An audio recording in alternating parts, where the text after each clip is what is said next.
Nous, c'est celle-ci. Tout a été laissé comme ça. Il y a le tour de la baie vitrée qui est dedans, mais... Là, il y a une petite salle de bain, une chambre. Là, c'est l'escalier pour descendre aux chambres du bas. Élodie Latour et son fils Lilian, 18 ans, auraient dû emménager dans leur nouvelle maison il y a 4 mois. Mais le constructeur a laissé le chantier à l'abandon, après avoir fait faillite. La terrasse sur des petits pilotis, comme ça mettait un petit côté en plus, enfin, à vacances. J'aurais dit, on pourrait mettre un jacuzzi, un petit salon de jardin.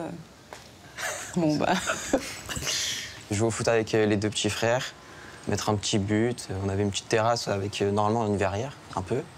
Qu'en plus, on pouvait être surveillé depuis la terrasse. Mais, ouais. Pour s'offrir cette maison de 111 mètres carrés, Élodie a déboursé 276 500 €. Elle s'est endettée sur 20 ans. C'est un peu tout qui s'écroule et après, du coup, ça n'a plus la même saveur. Aujourd'hui, si je pouvais juste récupérer ce que j'ai investi et puis terminer, j'entends plus parler de cette maison, ça m'irait très bien. Comme Élodie, ils sont plus d'une centaine à être victimes de la liquidation judiciaire de l'un des plus gros promoteurs immobiliers du Grand Ouest, le groupe Carré Neuf. Après son divorce, il y a 4 ans, Élodie rêvait d'offrir un nouveau cocon familial à ses 4 enfants. En attendant d'emménager, cette conseillère en assurance a loué cette maison à côté d'Angers. T'as soif ? 80 mètres carrés à 840 € par mois. 3 chambres pour 5 personnes. Donc là, on est dans ma chambre, ou plutôt notre chambre, que je partage avec ma fille, qui a 20 ans. Il y a moins d'intimité qu'on pourrait en avoir. C'était censé être temporaire. Et là, avec aucune perspective par rapport à l'autre maison, sur la reprise des travaux, sous quelle forme, comment, enfin... C'est vrai qu'on est dans un tel flou que... oui, ça devient peut-être un peu agaçant quand même. Élodie n'a pas été informée par le promoteur immobilier de sa faillite en mars dernier. Elle la découvre grâce au SMS d'un ami. C'est qui ton constructeur? Carré Neuf, pourquoi? Ne me dis pas qu'ils sont en liquidation judiciaire ou truc comme ça. Je te le dis pas, mais il y a quelque chose à surveiller apparemment. C'est un bout d'article seulement. Désolé du mauvais réveil. Une centaine de chantiers menacés. L'emplacement vélo, c'est le cabanon. Oui. Comme tous les clients, Élodie bénéficie d'une assurance qui doit prendre en charge la fin de la construction de sa maison. C'est bien ça, la fenêtre qu'on a vue ce matin, c'est les toilettes. Mais elle peine à obtenir des réponses. Vous savez pas dans combien de temps vous allez devoir rester dans cette maison? Alors, j'ai aucune idée des délais. J'essaye de mettre une marge longue pour pas être déçue, pour pas... Donc je me dis, bon, encore un an. Je me dis peut-être que voilà, c'est un projet qui prendra peut-être 1 an de retard vraiment. Carré Neuf, c'est au départ la success story d'un jeune angevin, Michael Juret, qui à 26 ans se lance dans la promotion immobilière. Son groupe fait sortir de terre des milliers de maisons individuelles dans tout le Grand Ouest. L'homme d'affaires devient une figure incontournable d'Angers, président de son club de hockey. Mais l'année dernière, après 22 ans d'existence, Carré Neuf subit de plein fouet la crise du marché de la construction. Hausse du prix des matériaux, remontée rapide des taux d'intérêt. Ses ventes chutent de 40%. En mars dernier, Michael Juret informe une partie de ses salariés des difficultés de l'entreprise. L'un d'eux a enregistré cette réunion. Bon, rapidement, la boîte nécessite 2,5 millions pour vivre tous les mois, ce qui n'a jamais posé de problème jusqu'au mois de novembre. Quand on fait le point fin février, il y a seulement 1 million de rentrées et on a pris la décision de déclarer la cessation de paiement de l'entreprise Carré Neuf. Là, on va vous demander de poser les ordi, poser les portables, partir de l'agence. Ce soir, Maintenant, quand on aura fini notre discussion. c'est-à-dire demain, on ne vient pas travailler. Ça veut dire que demain, vous n'allez pas travailler. Une faillite soudaine qui prend tout le monde de court. Les salariés et bien sûr les clients. Le garage, porte d'entrée, et puis salle de bain, la suite parentale au rez-de-chaussée. Christophe Asséna est ingénieur. Il avait toute confiance en Carré Neuf. Il réalisait les études de sol pour le groupe. Quand il a voulu faire construire avec son épouse, il s'est tourné naturellement vers ce promoteur. J'ai eu l'occasion de travailler dans le lotissement, notamment pour mes voisins, et puis des maisons un petit peu plus loin. Et on se dit que c'est solide, en fait.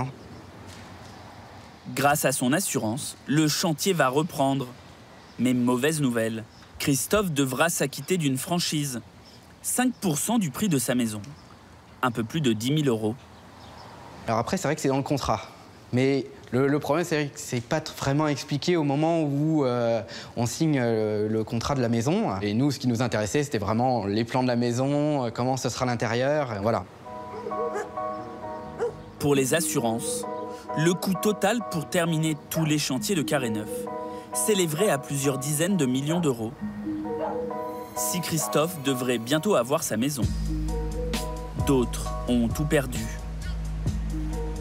Dans la station balnéaire de Talmont-Saint-Hilaire en Vendée, Lakena, ouvrière dans l'agroalimentaire, et Jean-François, commercial, savent qu'ils ne reverront jamais l'acompte de 31 500 € investis pour agrandir leur maison. Voilà. Leur projet, installer dans leur jardin une dépendance de 30 mètres carrés qu'ils avaient prévu de mettre en location, 1 000 € la semaine pendant l'été. Donc ça venait à peu près jusque-là. Jusqu'à là. Et ça allait jusqu'au fond. Donc là, vous aviez la baie vitrée. Voilà, un petit peu plus loin, la chambre. Là, je serais dans le salon avec la petite cuisine, tout. Là, la salle de bain. Le projet était de faire une jolie terrasse en bois avec une petite plancha. On peut voir que c'était quelque chose de très joli, bien fini. On avait le choix des matières, du sol. C'était vraiment un beau produit. Contrairement aux constructions, les extensions ou préfabriqués de Carré Neuf n'étaient pas couverts par une assurance. On a du mal, c'est pas facile. Un projet à 63 000 €, financé pour moitié grâce à un emprunt. Le reste par les économies de toute une vie. C'est un rêve qui s'en va. Voilà. Lakena et Jean-François se sentent trahis, car Carré Neuf a encaissé leur argent, mais surtout a déposé leur permis de construire le 10 mars, le jour même où ses dirigeants demandaient la liquidation du groupe au tribunal de commerce. Si moi j'étais à sa place, on peut dire comme ça, j'aurais quand même du scrupule. Je sais que mon activité va cesser à une date bien précise, je suis informé de tout et je continue de prendre de signer des contrats. Donc jamais il aurait dû encaisser ce chèque. Là, on peut vraiment dire qu'il a volé notre argent, quoi. Le couple a porté plainte pour escroquerie et abus de confiance. Le promoteur immobilier a-t-il continué à encaisser de l'argent auprès de ses clients, sachant la faillite de son entreprise inéluctable? Plusieurs salariés en sont convaincus. Parmi eux, Bertrand. Il est conducteur de travaux depuis plusieurs années chez le promoteur. Dès qu'une étape du chantier est terminée, c'est lui qui donne le feu vert pour réclamer les paiements aux clients, ce qu'on appelle des appels de fonds. À partir de décembre, on nous dit clairement qu'il y a des problèmes de trésorerie. Et on nous a demandé d'essayer de faire le maximum pour que les clients payent. Il y avait la moitié de la toiture de fait. Et on nous demandait de valider avec le client pour pouvoir avoir l'appel de fonds. Et un appel de fonds de fin de couverture, c'est combien? Ça peut aller jusqu'à 40 000, ouais. Ah, vous dit quoi la direction pour essayer de convaincre vos clients de payer? Ah bah Bertrand, tu as un super bon feeling avec tes clients, tu les appelles, tu leur expliques que la couverture n'est pas terminée, mais que s'ils payent l'appel de fonds, leur construction pourra être plus rapide. Moi j'appelle ça arnaquer les clients. Pour moi, il n'y a pas d'autre mot. C'est vérifiable une maison. Appel de fonds, couverture, il y a 10 ardoises. Ça se voit. Bertrand, comme la plupart de ses collègues, refuse de basculer dans l'illégalité en réclamant de l'argent pour des travaux non terminés. La direction se serait alors passée de leur accord et aurait relancé elle-même les clients. Là, de 55 300 €. C'est ce qui est arrivé à Élodie. Elle a payé au final 90% de sa maison, sans se poser de questions. Moi, j'ai confiance. Moi, j'ai acheté une maison qui est censée se construire, qui a pris un peu de retard par rapport à ce qui était prévu. Mais à aucun moment, je me dis c'est bizarre ou non. C'est dans la procédure qu'on m'a expliqué qu'au fur et à mesure, on m'appellerait les fonds à différents stades d'avancée de ma maison. Ouais, donc on se pose pas la question. Donc je reçois, je paye. Pourquoi vous n'allez pas sur le chantier voir? Le notaire m'a dit que je n'avais pas à aller justement sur le chantier, que je n'avais pas à suivre la construction, que voilà, tout était prévu. Et donc, quand je reçois le message comme quoi il y a liquidation judiciaire, enfin qu'en tout cas ça sent pas très bon, je vais sur mon chantier et là je m'aperçois que je n'ai pas de porte, j'ai pas de fenêtre. Et là je me dis je me suis fait avoir. Parce qu'au final, on a quasiment payé toute la maison, alors qu'on a 4 murs et un toit. Mais rien de plus. Donc, ça fait beaucoup.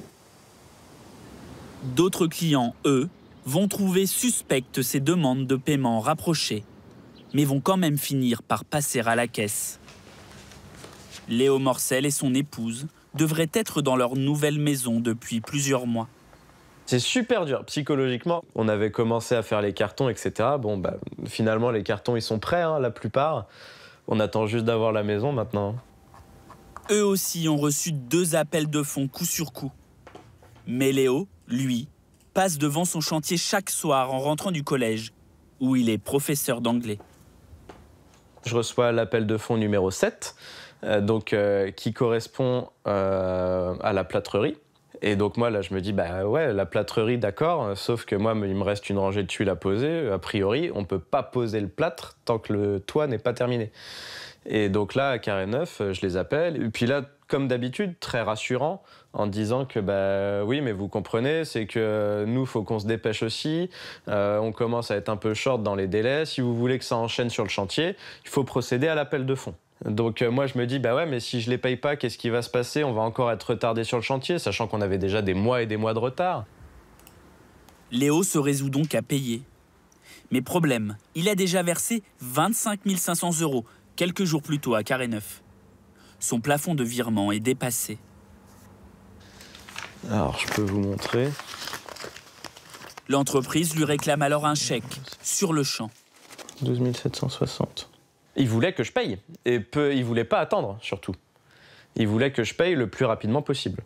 Et donc, c'est là qu'ils m'ont dit, on peut passer chez vous, à votre porte, à votre domicile, avant que vous embauchiez. Et donc, il y en a un employé de Carré Neuf, qui était pas patron, mais responsable, qui s'est pointé chez moi un mardi matin à 8h30 pour que je lui fasse le chèque.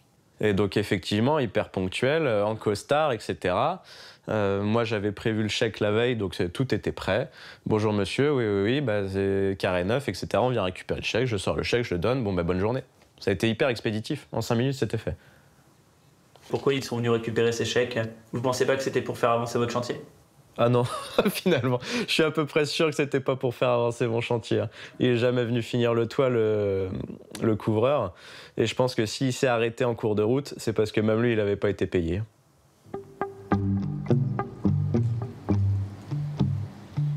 Mais où est passé l'argent de Léo et des autres clients de Carré Neuf? Bertrand Salquin, avocat, a regroupé une 40aine de plaintes contre le promoteur. Là, c'est vrai qu'on en a des piles et des piles, quoi. Selon lui, entre 3 et 5 millions d'euros auraient été encaissés de manière abusive.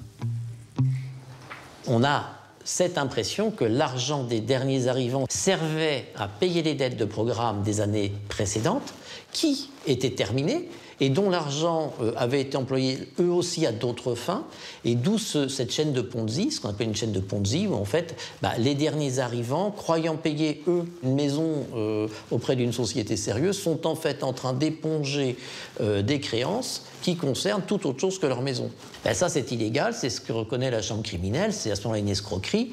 La loi est assez claire là-dessus. Lorsque vous remettez une somme d'argent pour votre maison, le promoteur doit l'employer pour construire votre maison, et non pas pour combler, par exemple, des dettes antérieures. Nous avons voulu interroger Michael Juret, le directeur de Carré Neuf, mais il a refusé nos demandes d'interview. Sa seule réponse, se communiquer par email. Depuis plusieurs mois, le secteur de la promotion immobilière et de la construction fait face à une crise sans précédent. Toutefois, au moment le plus critique, nous avons été confrontés à un événement interne inattendu. Plusieurs de nos salariés ont détourné de la clientèle, pour une somme se chiffrant en millions d'euros, annihilant ainsi tous les efforts que nous avions déployés pour surmonter cette crise. Nous avons transmis toutes les preuves au procureur de la République.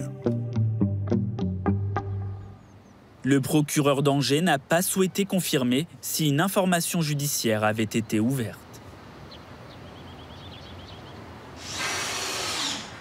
Je te laisse poser ces là du coup. En attendant, certains anciens chantiers de Carré Neuf ont pu reprendre. Mon ami Mika. Bonjour.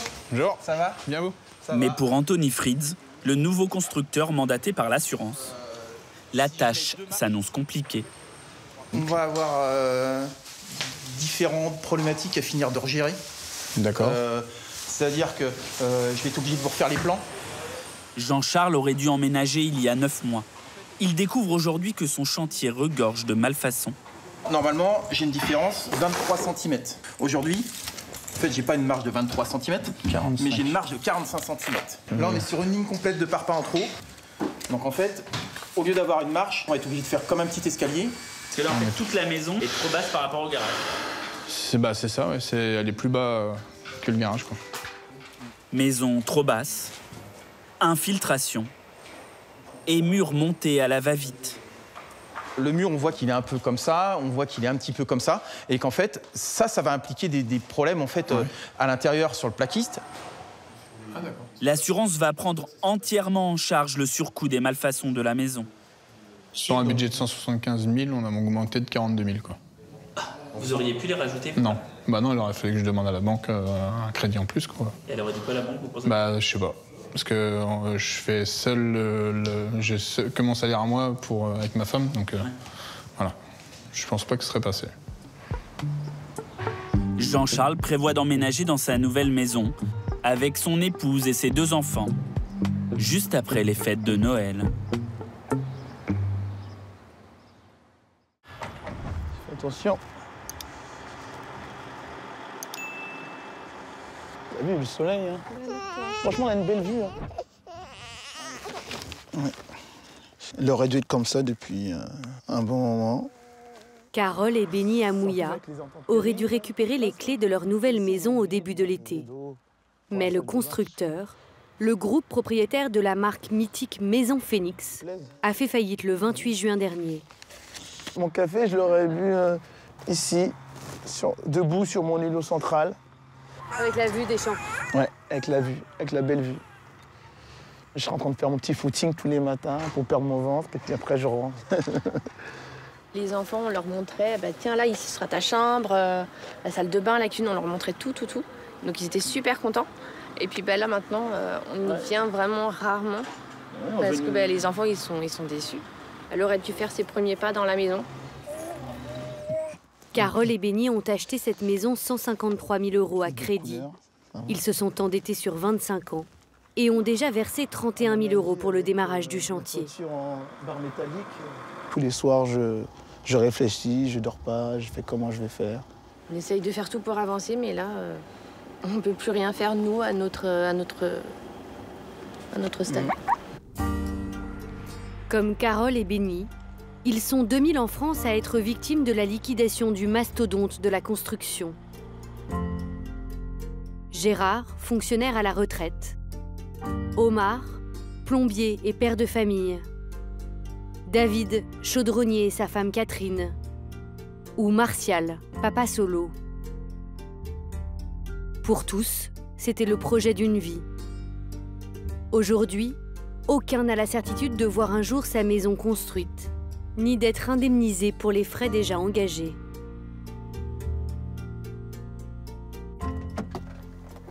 Pour réaliser leurs rêves, Carole et Benny se tuent à la tâche depuis des années.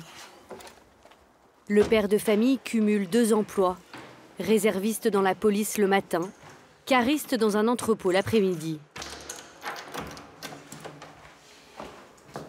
Salut. Salut. Ça a été ta journée? Ouais, ça a été. Nickel. Fatigué, mais ça a été. Parfait. Carole est vendeuse et travaille le dimanche. Je vais retirer mes chaussures. Avec les 3 100 € nets qu'ils gagnent au total, ils sont aujourd'hui obligés de payer 180 € d'intérêt de leur crédit et le loyer de ce petit appartement qu'ils ont dû trouver en urgence pour avoir un toit. Il y a mon garçon, 11 ans, le plus grand, puis la deuxième, la Chiara, bientôt 9 ans. 850 € par mois pour 65 mètres carrés à 5.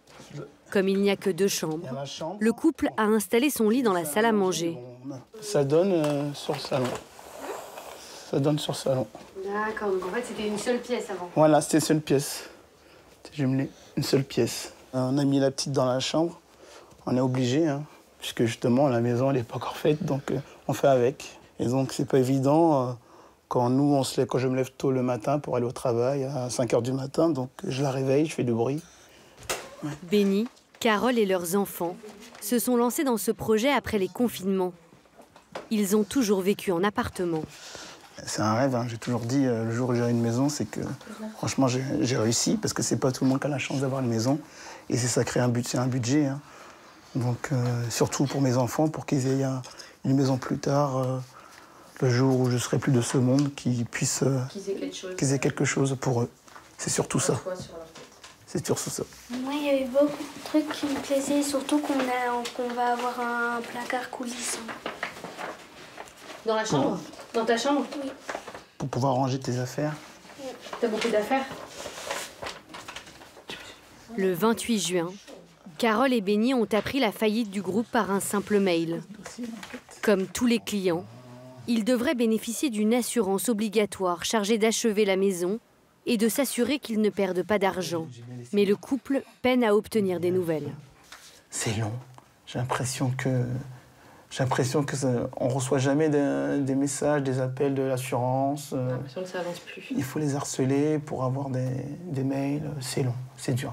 Et là, vous avez une idée de combien de temps vous allez devoir rester ici encore? Vous avez au minimum 1 an? Un an encore ici, parce que... On peut espérer éventuellement septembre 2023, mais pas sûr. Il y a plusieurs façons de faire construire sa maison Phoenix. Il y a ceux qui veulent que le garage soit proche du séjour. Maison Phoenix, créée en 1945, semblait pourtant insubmersible. La marque, propriété du groupe Geoxia, était devenue le symbole du rêve pavillonnaire, l'accession à la propriété des classes populaires. Chez Phoenix, tous les Français n'ont pas la même maison. Le groupe, leader français de la maison individuelle, en a construit plus de 450 000 dans toute la France. La clé de sa réussite, un procédé industriel. Préfabriquer les panneaux et charpentes métalliques en usine et assembler le tout sur le terrain.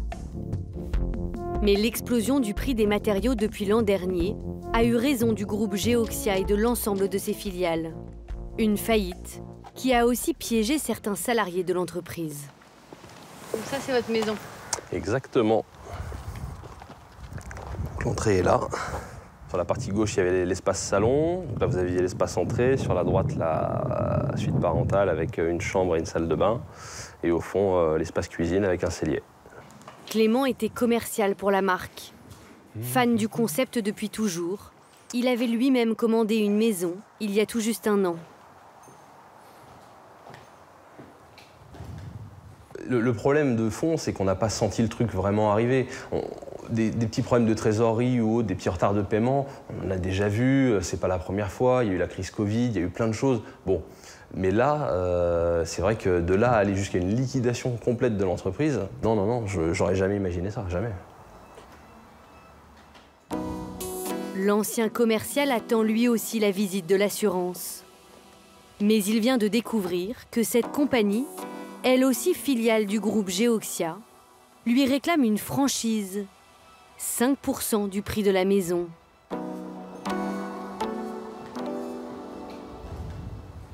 C'est pas quelque chose qu'on a en tête, puisque quand on signe le contrat, c'est écrit nulle part. Et 5% d'une maison comme celle-ci, ça représente à peu près 12 000 €.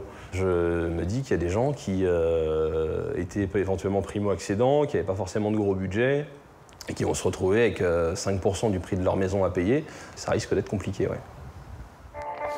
En l'occurrence, compliqué pour Benny. Bonjour. Oui, bonjour madame. En fait, j'ai reçu un mail de l'assurance qu'on peut avoir ensemble. Il appelle sa banquière à l'aide. Comment va-t-on faire en fait? Parce que je ne sais pas. Comment va-t-on faire? Est-ce que je fais une cagnotte litchi ou est-ce qu'on fait un crédit en réserve? Est-ce qu'on fait quelque chose comme ça? Ben là, moi, sur l'endettement, alors moi, par rapport à la... Ouais, non, sur l'endettement, ça va être tendu, monsieur. Ouais, je vais pas pouvoir vous refaire de prêt. Hein. C'est ça, je suis en train de dire. Je suis en train de dire, la franchise de 6 000 € qui m'impute l'assurance, quand ils vont terminer la maison, comment je fais pour payer cette franchise-là? Si la banque veut... Ils peuvent pas vous payer. Moi, j'en ai, je suis à bout. Ouais, c'est ça. Sa conseillère lui suggère de négocier avec l'assurance. C'est ça, c'est ça. Enfin, au bout d'un moment, il va falloir aussi que eux, de leur côté, ils trouvent des arrangements. Quoi. Merci beaucoup, madame Fessa. Bonne journée. Au revoir.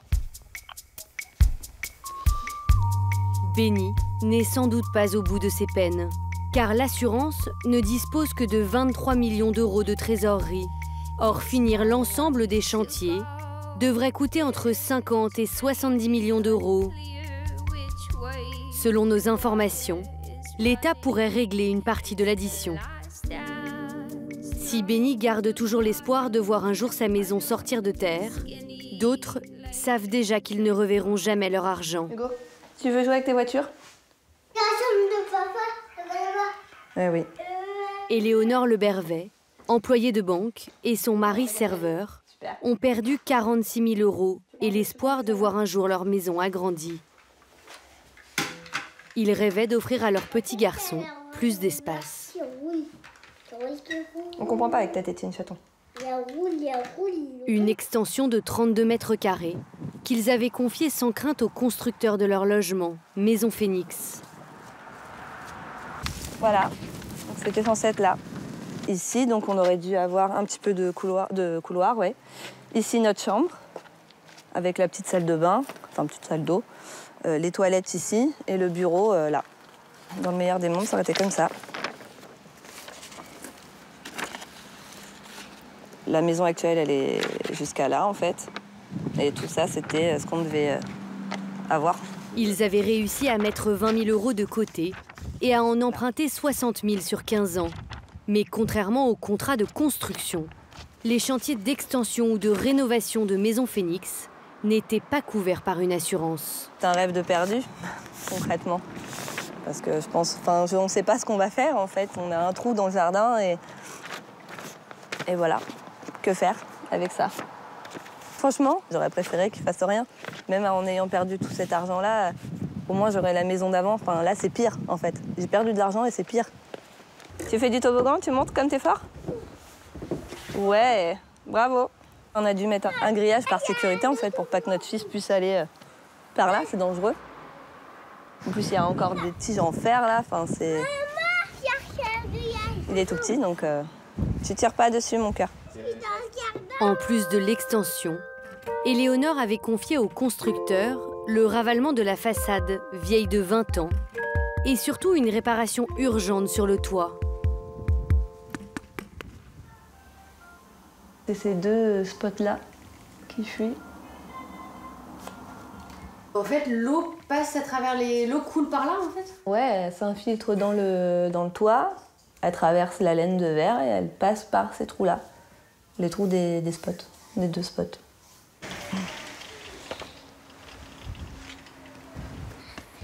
Bon, la bâche, elle s'est envolée plusieurs fois, ils sont revenus plusieurs fois la rattacher. Bon, maintenant, il n'y a plus personne, donc forcément, personne la rattache, donc elle vole, donc voilà. Mais donc du coup, elle protège plus du tout le toit? Bah non, ça sert plus à rien. De toute façon, ça fait un an qu'elle est là, donc c'est quelque chose de temporaire. Je pense que là, ça tient plus. Sur son crédit, il lui reste 30 000 € qu'elle n'avait pas encore débloqués. Avec cette somme, Elle va pouvoir se tourner vers un autre couvreur afin de réparer son toit. Mais pour le reste, elle et son mari ne peuvent plus emprunter. Il va falloir attendre des années.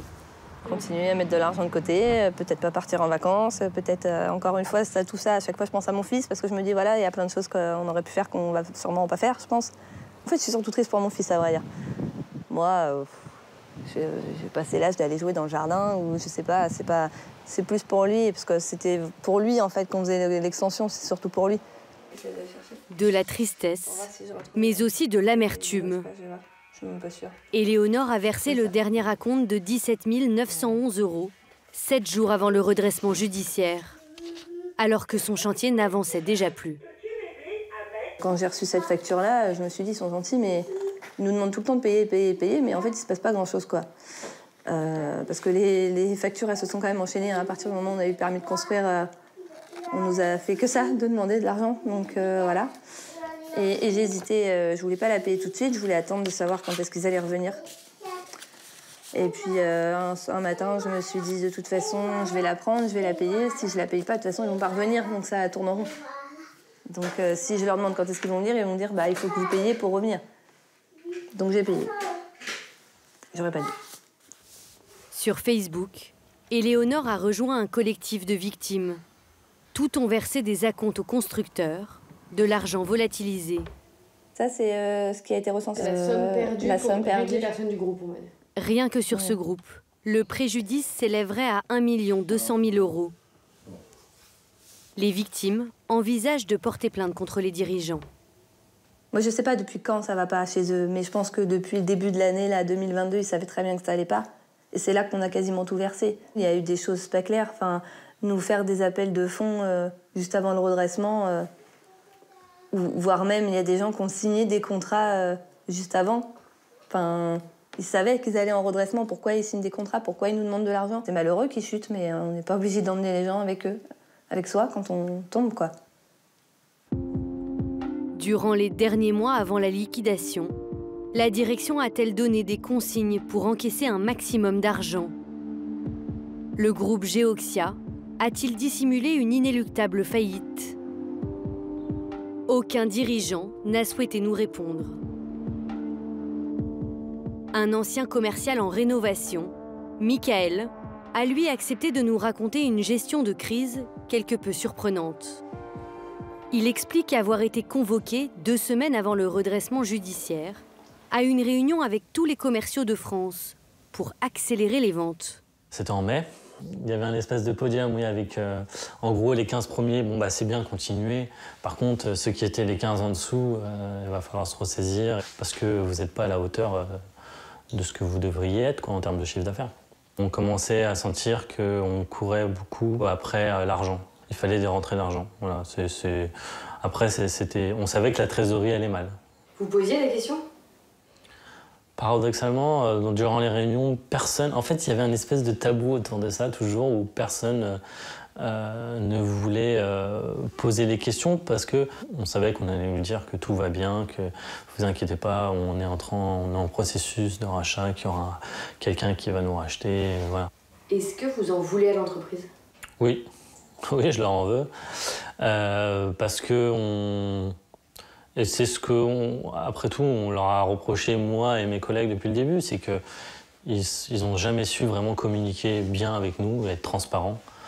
Donc, à un moment, il fallait peut-être anticiper, chose qui n'a pas été faite. Beaucoup de ses clients ont perdu leur acompte. Michael se rappelle de ses dernières ventes. Oui. Il était alors conscient des difficultés de l'entreprise.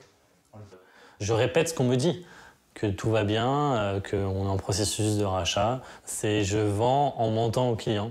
Et aujourd'hui, est-ce que vous vous en voulez? Non, je m'en veux pas. Après tout, c'est pas de ma faute, c'est de leur faute à eux. C'est eux qui auraient dû nous dire d'arrêter de vendre avant.